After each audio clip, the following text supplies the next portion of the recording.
અને ટપ્પુભાઈ ઝીણવટથી જોયું તો હતી હંસની ટોળી. ટપ્પુભાઈએ હંસો સાથે ઝડપથી દોસ્તી કરી લીધી અને ટપ્પુએ સપનું જોયેલું માનસરોવર જાશું. હંસ ચરે છે એવા સાચે સાચા મોતી ખાશું.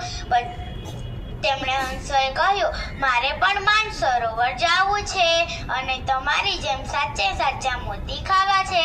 પછી હંસ કહે, અમે તને કેવી રીતે લઈ જઈએ? તારી તો ચાલ પણ ધીમી છે અને તું તો ઉડી પણ નથી શકતો. પણ એક હંસને વિચાર આવ્યો અને તે એક સીધી લાકડી લઈ આવ્યો અને કહે, જો અમે બંને આ લાકડીના બે બાજુના છેડા પકડી લેશું અને તું વચ્ચેનો ભાગ પકડી લેજે. ટપ્પુભાઈ કીધું, સારું. પણ હંસ કહે, જો તું રસ્તામાં કઈ બોલશે તો તારા તો તાજ રામ બોલી જશે. પણ કાચબાએ કહ્યું, સારું, હું રસ્તામાં કઈ ન બોલું, હું તમને પ્રોમિસ કરું છું. પછી ટપ્પુભાઈ ઉઠતા પહેલા શોપિંગ કરી લીધું. તમારે કશે જવાનું હોય ત્યારે તમે પણ શોપિંગ કરો છો ને, એમ ટપ્પુભાઈ પણ ઘણી બધી વસ્તુઓ લીધી અને લીધી ખારી શીંગ.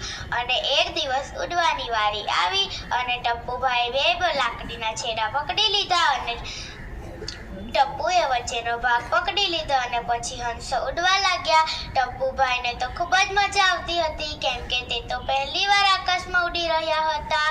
પછી ટપ્પુભાઈને જોવા તો બધાએ દરવાજા ખોલ્યા. નીચેથી મગર, માછલા, દેડકા બધા ધારી ધારી ટપ્પુભાઈને જોયા કરે અને ટપ્પુભાઈ તો ફૂલાઈ જઈને બોલ્યા, બાય બાય, ટાટા, આવજો.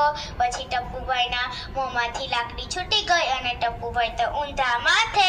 પણ ટપ્પુભાઈ બજારમાં જઈને ખારી શીંગ નહોતી લીધી કે નહોતી વસ્તુ લીધી, પણ તેમને તો મોટું પેરાશૂટ લીધું હતું.